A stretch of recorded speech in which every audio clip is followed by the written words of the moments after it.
John Barleycorn, or Alcoholic Memoirs, by Jack London. Chapter 5. This physical loathing for alcohol I've never got over, but I've conquered it. To this day I conquer it every time I take a drink.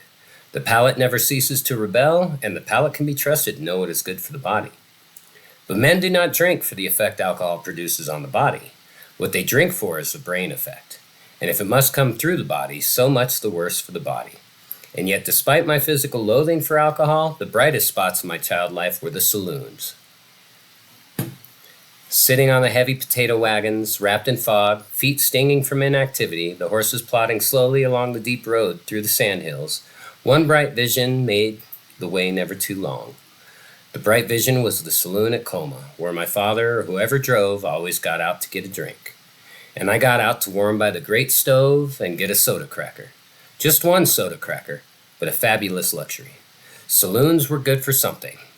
Back behind the plodding horses, I would take an hour in consuming that one cracker. I took the smallest nibbles, never losing a crumb, and chewed the nibble till it became the thinnest and the most delectable of pastes. I never voluntarily swallowed this paste.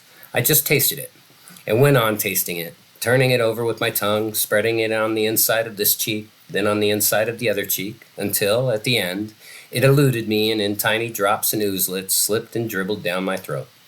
Horace Fletcher had nothing on me when it came to soda crackers. I liked saloons, especially I liked the San Francisco saloons. They had the most delicious dainties for the taking. Strange breads and crackers, cheeses, sausages, sardines, wonderful foods that I never saw on our meager home table.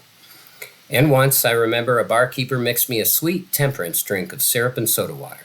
My father did not pay for it. It was the barkeeper's treat, and he became my ideal of a good, kind man. I dreamed daydreams of him for years. Although I was 7 years old at the time, I can see him now with undiminished clearness, though I never laid eyes on him but that one time. The saloon was south of Market Street in San Francisco. It stood on the west side of the street. As you entered, the bar was on the left.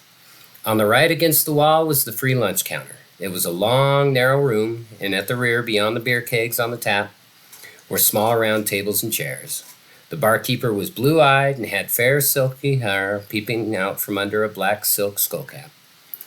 I remember he wore a brown cardigan jacket, and I know precisely the spot in the midst of the array of bottles from which he took the bottle of red-colored syrup. He and my father talked long, and I sipped my sweet drink and worshipped him. And for years afterwards, I worshipped the memory of him.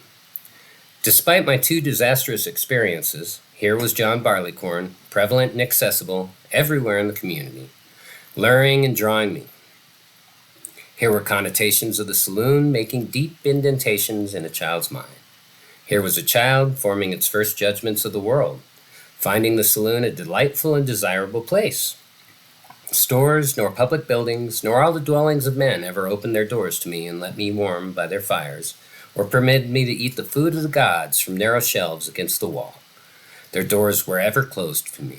The saloon's doors were ever open. And always and everywhere I found saloons. On highway and byway, up narrow alleys, and on busy thoroughfares, bright lighted and cheerful, warm in winter and in summer dark and cool. Yes, the saloon was a mighty fine place, and it was more than that. By the time I was 10 years old, my family had abandoned ranching and gone to live in the city. And here at 10, I began on the streets as a newsboy. One of the reasons for this was we needed the money. Another reason was that I needed the exercise. I had found my way to the free public library and was reading myself into nervous prostration. On the poor ranches on which I had lived, there had been no books. In ways truly miraculous, I had been lent 4 books, marvelous books, and them I had devoured. One was The Life of Garfield. The second, Paul Duchel's African Travels.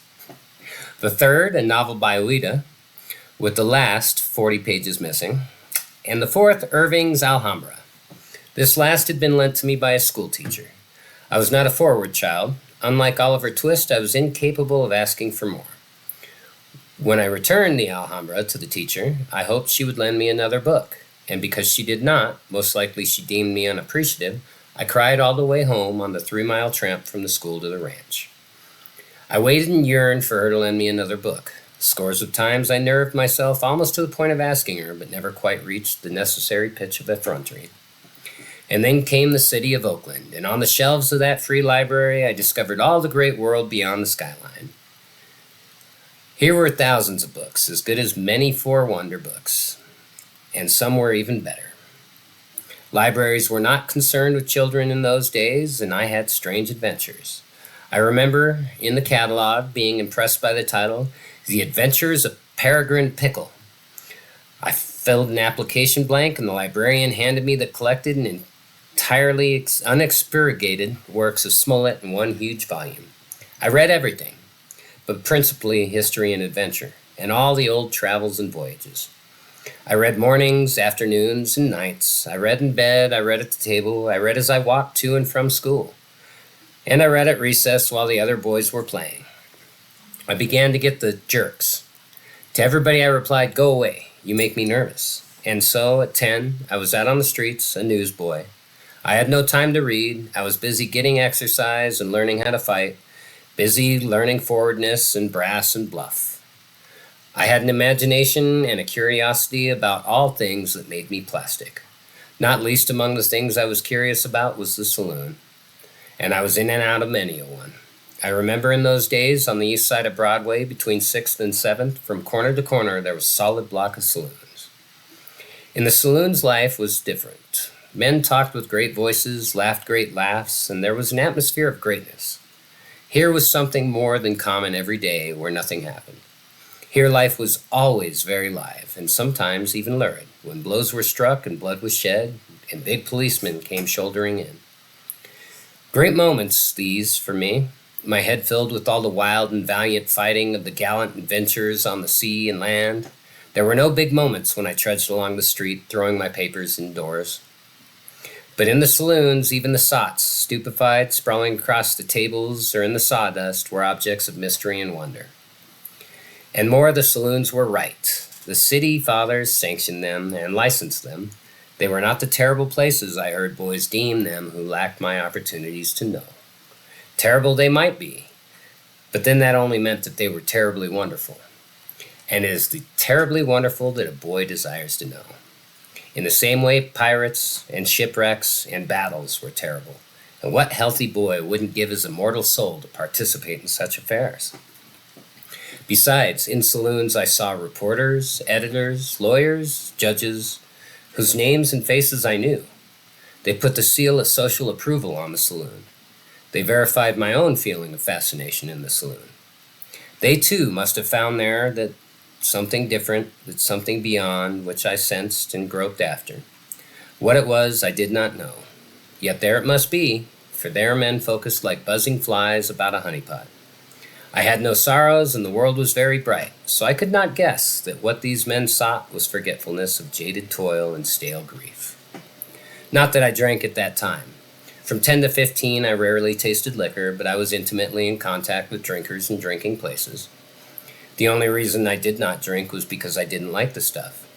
As the time passed, I worked as a boy helper on an ice wagon, set up pins in a bowling alley with the saloon attached, and swept out saloons at Sunday picnic grounds.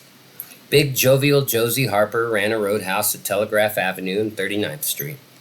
Here for a year I delivered an evening paper until my route was changed to the waterfront and Tenderloin of Oakland. The first month when I collected Josie Harper's bill, she poured me a glass of wine. I was ashamed to refuse, so I drank it.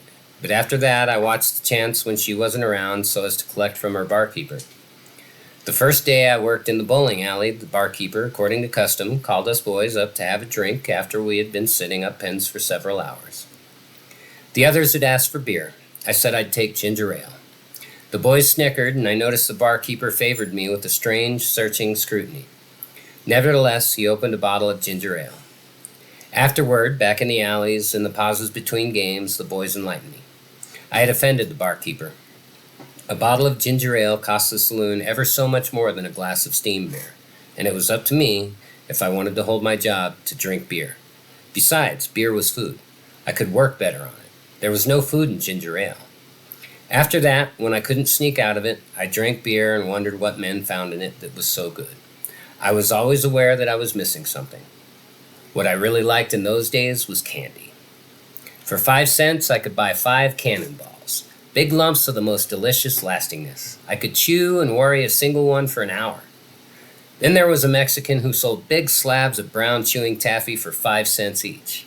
It required a quarter of a day to properly absorb one of them, and many a day I made my entire lunch off one of those slabs. In truth, I found food there, but not in beer.